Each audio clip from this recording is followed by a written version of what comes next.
పేరిట మీ అందరికీ షలోం. ఈరోజు దేవుని వాగ్దానము.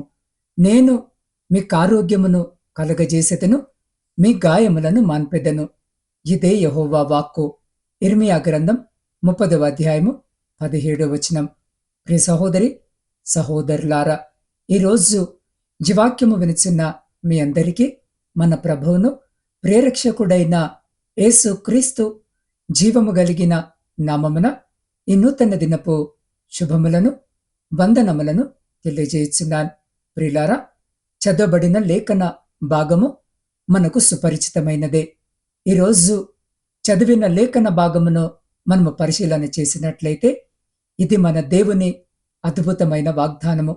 మన శరీరములో వచ్చిన రోగము కావచ్చు, మనసులో ఉన్న బాధ కావచ్చు, హృదయ లోతుల్లో దాచుకున్న గాయాలు కూడా కావచ్చు, వాటిని స్వస్థపరచగల శక్తి మన యెహోవా దేవునికే ఉంది.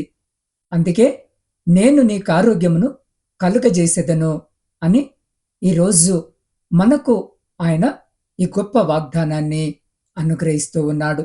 ప్రియులారా, ఈ వాక్యము వినుచున్న మీ వ్యాధులను స్వస్థపరచుటకు మన ప్రభువైన యేసు క్రీస్తు ఈ లోకమునకు దిగి వచ్చాడు. మన యొక్క వ్యాధి బాధలను ఆయన తన మీద వేసుకున్నాడు. మన స్వస్థత కొరకు తాను సిలువలో గాయముందాడు. ఆయన పొందిన గాయముల ద్వారా మనకు స్వస్థత కలుగుతుందని వాక్యము సుస్పష్టముగా తెలియజేయుచున్నది. మన అతిక్రమ క్రియలను బట్టి అతడు గాయపరచబడెను, మన దోషములను బట్టి నలుగగొట్టబడెను, మన సమాధానార్థమైన శిక్ష అతని మీద పడెను, అతడు పొందిన దెబ్బల చేత మనకు స్వస్థత కలుగుచున్నది అన్న వచనము ప్రకారము. అయితే ఈరోజు ఈ వాక్యము వినిచిన మీరు ఏమనుకుంటున్నారు? నా జీవితము నిర్మూలమవుతుంది, నా జీవితంలో వ్యాధి నన్ను పీడిస్తుంది, తీరని సమస్య క్యాన్సర్ వ్యాధి, తీరని ఎన్నో వ్యాధులు, తద్వారా చీకటి అలుముకొని ఉన్నది, నా జీవితంలో కన్నీరు మిగిలి ఉన్నది, నేనేమి చేయాలి అని బాధపడుచున్నారా? అయితే ఈరోజు ఈ వాక్యము వినుచున్న మీరు కన్నీటితో ఈ వాక్యాన్ని వింటూ ఉన్నారా? మీకు సంతానము లేదా? కడుపులో గడ్డల అప్పుల బాధల్లో ఉన్నారా? వ్యాధి మిమ్మను పీడిస్తుందా? గర్భఫలములు లేక కన్నీరు విడుస్తున్నారా? మీ దుర్వ్యసనములను విడిచిపెట్టలేకపోతున్నారా? మాకు స్వస్థత కలుగుతుందా? మా హృదయంలో నష్టము వాటిల్లింది, మా జీవితము అంధకారంలోనే ఉన్నది, మాకు ఈ ఆశీర్వాదము లభిస్తుందా అని ఇటువంటి ఎన్నో చీకటి సంబంధమైన కార్యాలు ఈరోజు మీ కష్టం ఏదైనా సరే దేవుడు తెలియజేసే వాగ్దానము ఏమనగా, నా ప్రియ కుమారుడా, నా ప్రియ కుమార్తె, స్వస్థత నీకు శీఘ్రముగా లభిస్తుంది అని దేవుడు సెలవిస్తున్నాడు. అది తప్పక నెరవేరుతుంది. ఆయన మాట ఇచ్చి చేయకుండునా? ఆయన మాట తప్పని దేవుడు. ఆయన వాగ్దానము చేసినట్లయితే నిశ్చయముగా ఆయన నెరవేర్చే దేవుడు. ఈరోజు ఈ వాక్యము వినిచిన మీ కన్నిటిని తుడుచుకోండి. ఎందుకంటే ఈరోజు మీకు ఒక నిరీక్షణ కలదు. ఈరోజు దేవుడు మీ కన్నిటిని తుడుచుటకు మీకు తోడుగా ఉన్నాడని మర్చిపోకండి. ప్రియులారా, ఈరోజు ఈ వాక్యము వినిచిన మీ వ్యాధులు స్వస్థపడాలంటే మీరు విశ్వాసములో విస్తరించి అందులో పరిపూర్ణమై ఉండాలి. అందుకే బైబిల్ ఏమంటుందో చూడండి. మీరు నేర్చుకొనిన ప్రకారముగా విశ్వాసమందు స్థిరపరచబడుతూ కృతజ్ఞతాస్తుతులు చెల్లించుటయందు విస్తరించుచు ఆయన యందుండి నడుచుకొనుడి అని కొలస్సీలకు రాసిన పత్రిక 2వ అధ్యాయము 7వ వచనంలో చెప్పబడి ఉన్నది. ఈరోజు మనము దేవునిలో ఉండుటకు అనేక విధములైన విశ్వాస అనుభవములు కలవు. కాని ప్రియులారా, సామాన్యమైన లోతులేని అనుభవములు మరికొన్ని ఎంతో బలము గలవై విశ్వాసములో పరిపూర్ణమైనట్లు ఉండును. మీరు ఖచ్చితముగా ఈరోజు మీ యొక్క విశ్వాసము ఎంత ఉన్నతమైనదోనని పరీక్షించుకోండి. ఒక స్త్రీ తన యొక్క 12 సంవత్సరముల రక్తస్రావము నుండి ప్రభువైన యేసు క్రీస్తు వస్త్రపు చెంగును ముట్టిన వెంటనే ఆమె యొక్క గొప్ప విశ్వాసమును బట్టి స్వస్థత పొందుకుంది. అంటే ఆమె తన 12 సంవత్సరముల రక్తస్రావము ఆగునని ఆమె నమ్మింది. నమ్ముట మాత్రమే కాక క్రియలో దానిని చూపించి పరిపూర్ణ స్వస్థత పొందుకున్నది. ఇదే విధముగా ప్రియ సహోదరి సహోదరులారా, ఒక గ్రామములో రూతు అనే యువతి ఉండేది. ఆమె చాలా ఉల్లాసముగా చురుకుగా జీవించేది. కాని ఒకరోజు అనుకోకుండా తీవ్రమైన వ్యాధి బారిన పడింది. వైద్యులు కూడా ఆశ వదిలేశారు. ఆమె శరీరము బలహీనమైపోయింది. కాని ఆమె ఆత్మ మాత్రము దేవునిపై విశ్వాసాన్ని కోల్పోలేదు. ఆమె ప్రతి రాత్రి తన మంచం మీద పడుకొని ఇలా ప్రార్థించేది, ప్రభువా, మనుషులు నన్ను విడిచిపెట్టినా నీవు నన్ను విడిచిపెట్టవు. నీ వాక్యములో నువ్వు సెలవిచ్చావు, నేను నీకు ఆరోగ్యము కలుగజేసేదను, నీ గాయములను మాన్పెదను అని. అది నాకు జీవమని నేను నమ్ముతున్నాను తండ్రి అని ఆమె ప్రార్థించసాగింది. ఆమె గుండెలో ఆయన వాక్యమే ఔషధమై పనిచేసింది. ప్రతిరోజు రూతు కొంచెము కొంచెముగా ఆమె శరీరములో మార్పులు రావడము గమనించింది. వైద్యులు చెప్పారు, ఇది అద్భుతము, ఇలాంటివి మనము చూడలేదని. రూతు చిరునవ్వుతో ఒక్క మాట మాత్రమే చెప్పగలిగింది, ఇది యెహోవా చేసిన కార్యమని. దేవునికే మహిమ కలుగునుగాక. ప్రియ సహోదరి సహోదరుడా, కొద్ది వారాల్లో ఆమె పూర్తిగా స్వస్థతను పొందింది. ఆ గ్రామమంతా ఆశ్చర్యపోయింది. రూతు అనుభవము ఒక సాక్ష్యమైంది. దేవుడిచ్చిన వాగ్దానము ఖాళీగా తిరిగి వెళ్ళదు. అందుకే యెషయా గ్రంథము, ఇర్మియా గ్రంథము 30వ అధ్యాయము 17వ వచనము ప్రకారము, నేను నీకు ఆరోగ్యమును కలుగజేసేదను, నీ గాయములను మాన్పెదను, ఇదే యెహోవా వాక్కు అన్న వచనము ప్రకారము దేవుని వాక్యములో ఉన్న శక్తి మన ఆత్మ, మన శరీరాన్ని పునరుద్ధరిస్తుంది. మన విశ్వాసము ఆయన వాక్యముతో చేరినప్పుడు మన జీవితంలో అద్భుతాలు జరుగుతాయి. ఆయనే మన వైద్యుడు. ఆయనే మన ఆత్మకు మరియు శరీరానికి స్వస్థతను ఇచ్చేవాడు. కాబట్టి ప్రియ సహోదరి సహోదరుడా, ఈరోజు ఈ వాక్యము వినిచిన మీరు కూడా అనేక రోగముల చేత సతమతమవుతున్నారా? శారీరక శ్రమలతో ఆ స్త్రీ వలె కష్టపడుచున్నారా? అయితే పరిశుద్ధ గ్రంథములో చెప్పబడిన ఆ స్త్రీ వలె ప్రభువును స్థిరముగా పట్టుకొని ఉన్నట్లయితే ప్రభు మీకు పరిపూర్ణ స్వస్థతను అనుగ్రహిస్తానని వాగ్దానము చేస్తున్నాడు. అందుకే బైబిల్ ఏమంటుందో చూడండి, నేను నీకు ఆరోగ్యము కలుగజేసేదను, నీ గాయములను మాన్పెదను, ఇదే యెహోవా వాక్కు అని దేవుడే మీ పట్ల వాగ్దానము చేసినట్లుగా నిశ్చయముగా దేవుడు మీకు పరిపూర్ణ స్వస్థతను అనుగ్రహిస్తాడు. ప్రియ సహోదరి సహోదరుడా, ఈరోజు జీవాక్యము వినిచిన మిమ్మను స్వస్థపరచుటకు ఎవరూ లేరని కన్నీరు విడుస్తూ చింత కలిగి ఉన్నారా?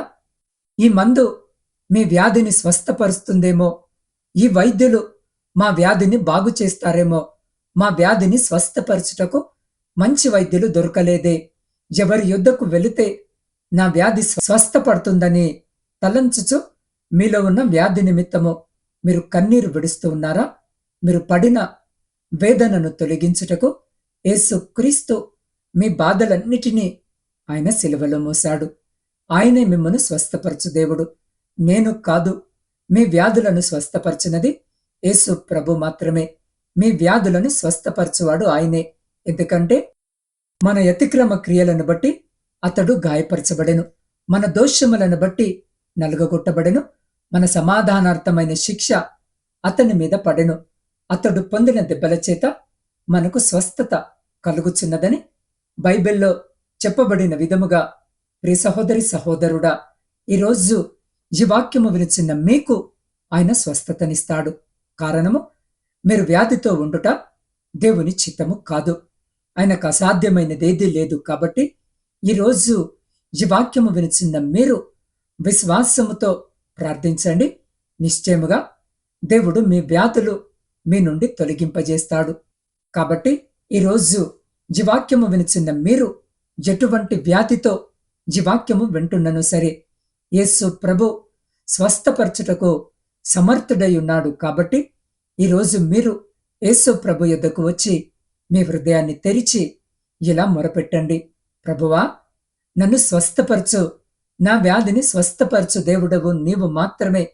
నీవు తప్ప నాకీ లోకములో నా వ్యాధిని బాగు చేయుటకు ఎవరూ లేరని కన్నీటితో విశ్వాసము కలిగి, నిరీక్షణ కలిగి మొరపెట్టండి. అప్పుడు ఆయన మిమ్మల్ని చూసి, నా ప్రియ కుమారుడా, నా ప్రియ కుమార్తె, యేసునైన నేను నిన్ను స్వస్థపరుస్తాను. ఎందుకంటే మీ వ్యాధులన్నీ నా శరీరం మీద భరించాను అని సెలవిస్తున్నాడు. కనుకనే ప్రియ సహోదరి సహోదరుడా, ఈరోజు జీవాక్యము వింటున్న మీరు, ప్రభువా, నీవు మాట మాత్రమే సెలవిచ్చినట్లయితే చాలు తండ్రి, మా వ్యాధులు పోతాయని ఆయనతో చెప్పినట్లయితే ఆయన తన వాక్కును పంపి వారిని బాగు చేసెను అని పరిశుద్ధ లేఖన భాగము సెలవిచ్చిన ప్రకారము ఆయన పొందిన గాయముల చేత తన వాక్కును మీ వ్యాధి పడక యొద్దకు పంపి ఆయన పొందిన గాయముల ద్వారా మీరు స్వస్థత పొందితిరి అన్న వచనము ప్రకారము మిమ్మల్ని స్వస్థపరుస్తాడు. ఎలాంటి వ్యాధులతో ఈరోజు జీవాక్యము వింటున్నా సరే, మీ వ్యాధుల నుండి విడిపించి పరిపూర్ణ స్వస్థతనిచ్చి మంచి ఆరోగ్యమును ప్రసాదించి మిమ్మును పసిపిల్లల దేహము వలె మార్చి దేవుడు మిమ్మును ఆశీర్వదించుటకు ఆశ కలిగి ఉన్నాడు. కాబట్టి ప్రియ సహోదరి సహోదరుడా, ఈరోజు జీవాక్యము వినిచిన మీరు ఎలాంటి పరిస్థితుల్లో ఉన్నా సరే దేవుని వైపు తిరిగి చూడండి. అలా మీరు దేవుని వైపు తిరిగి చూశారంటే ఆయన స్వస్థత మీ జీవితంలో ప్రవహిస్తుంది. ఆయన చేయి మీ గాయములను తాకుతుంది. ఆయన వాక్యము మీ ప్రాణములోనికి జీవాన్ని పోస్తుంది. ఈరోజు మీ హృదయములో ఒక విశ్వాసాన్ని కలిగి ఉండండి. ఆయన నాకు స్వస్థత ప్రసాదించగలడని మరియు ప్రసాదించబోతున్నాడని. యెహోవా శాంతి, ఆరోగ్యము, పరిపూర్ణత మీ జీవితంలో ఈరోజు నిండిపోవాలని నేను ప్రార్థిస్తూ ఉన్నాను. కాబట్టి అట్టి స్వస్థత, మంచి ఆరోగ్యము, పరిపూర్ణమైన జీవితము మనము కలిగి ఉండేటటువంటి గొప్ప కృప, ధన్యత దేవుడు ఈరోజు మనకు దయచేలాగున ఈరోజు జీవాక్యము వినిచిన్న మీరు ఏ స్థితిలో ఉన్నా, ఏ స్థలములో ఉన్నా అదే స్థితిలో, అదే స్థలములో నిలబడి ఉండి కళ్ళు మూసుకొని నాతో పాటు ప్రార్థనలో ఏకీభవించండి. పరిశుద్ధుడా, ప్రేమ నమ్మకము కలిగిన మా ప్రియ పరలోకపు పరమ తండ్రి, మీ సర్వశక్తివంతమైన నామాన్ని బట్టి స్తుతులు, స్తోత్రాలు, వందనాలను చెల్లించుకొనుచున్నాం. అద్భుతమైన రీతిగా నా తండ్రి, ఈ ఉదయకాల సమయము మీ లేఖన భాగము ద్వారా మీరు నాతో మాతో మాట్లాడి మా హృదయాలను స్థిరపరిచి బలపరిచి ముందుకు నడిపిస్తున్న విధానానికే కృతజ్ఞత వందనాలు. దేవా, నీ యొక్క అనిర్వచనీయమైన శక్తిని మాలో నింపి మమ్మను సమస్త బంధకముల నుండి, వ్యాధుల నుండి ఈ క్షణమే విడిపించుము. మాలో ఉన్న భయంకరమైన వ్యాధులను నీ గాయపడిన హస్తాలకు అప్పగించుకొనుచున్నాం. తండ్రి, వైద్యులు స్వస్థపరచలేని వ్యాధులను నీవు స్వస్థపరచగలవు. ఎందుకంటే నీవు వైద్యుల కంటే పరమ వైద్యుడవైనావు. ప్రభువా, మా వ్యాధులు మాకెంతో వేదన, బాధను కలిగించినాయి. దయతో నీవు మమ్మను ముట్టి స్వస్థత దయచేయము. అయ్యా, నీ వాక్కును పంపి మాకు పరిపూర్ణమైన స్వస్థతను దయచేయము. నీవు మా నిమిత్తము పొందిన గాయములను, మా కొరకు అనుభవించిన బాధల నిమిత్తము మమ్మను నీ గాయపడిన హస్తాలకు అప్పగించుకొనుచున్నాం. దయతో నీవు మా పట్ల బాధ్యత వహించి సంపూర్ణ స్వస్థతను అనుగ్రహించి నీకు సాక్షులుగా జీవించుటకు నీ కృపను మాకిచ్చి మమ్మను దీవించుము.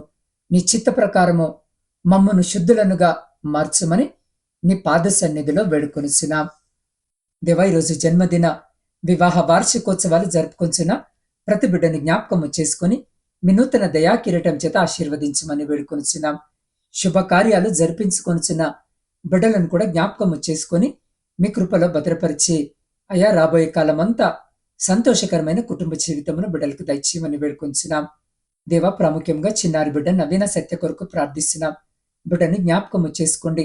అయ్యా, పరమ వైద్యుడవైన నీకే మా మొరలను మేము పెట్టుచు ఉండగా మా మొరలను ఆలకించి ఆ బిడ్డకు సంపూర్ణ స్వస్థతను దయచేసి అయా అనేకుల ఎదుట నీ చిన్న బిడ్డను సాక్షికరమైన బిడ్డగా నిలబెట్టమని వేడుకొనిచున్నాం. అయా, తను వాడుతున్న ప్రతి ఔషధాన్ని శుద్ధీకరించండి. తన కుటుంబాన్ని జ్ఞాపకము చేసుకుని వారి బాధను తీసివేసి వారి కన్నిటిని తుడిచి బడలకు ఆనందమును దయచేయమని వేడుకొనిచున్నాం. దేవా, ప్రపంచంలో శాంతిని సమాధానాన్ని కలిగించండి. విడిపోయిన విచ్ఛిన్నమైన ప్రతి కుటుంబాన్ని తిరిగి కట్టుమని వేడుకొనిచున్నాం. ప్రాముఖ్యంగా నా ఆత్మీయ కుటుంబ సభ్యులందరి కొరకు ప్రార్థిస్తున్నాను. ఇది నాన్న బిడ్డల జ్ఞాపకము చేసుకునండి. వారి ప్రతి ప్రార్థన విన్నపాన్ని మీరు ఆలకించి అంగీకరించి వారి న్యాయమైన ప్రతి కోరికను మీ ఆకాశపు వాక్యలను విప్పి అయా మీ సమృద్ధికరమైన దీవెన ఆశీర్వాదాల చేత తృప్తిపరిచి తీర్చి మీ కృపల భద్రపరిచి ముందుకు నడిపించమని సమస్త స్తుతి ఘనత మహిమ మీకే చెల్లించు మా రక్షకుడును మీ ప్రియకుమారుడైన యేసు క్రీస్తు సర్వ సమృద్ధి కలిగిన నామమున ప్రార్థించి స్తుతించి అడిగి పొందుకొని ఉన్నాము తండ్రి. ఆమెన్.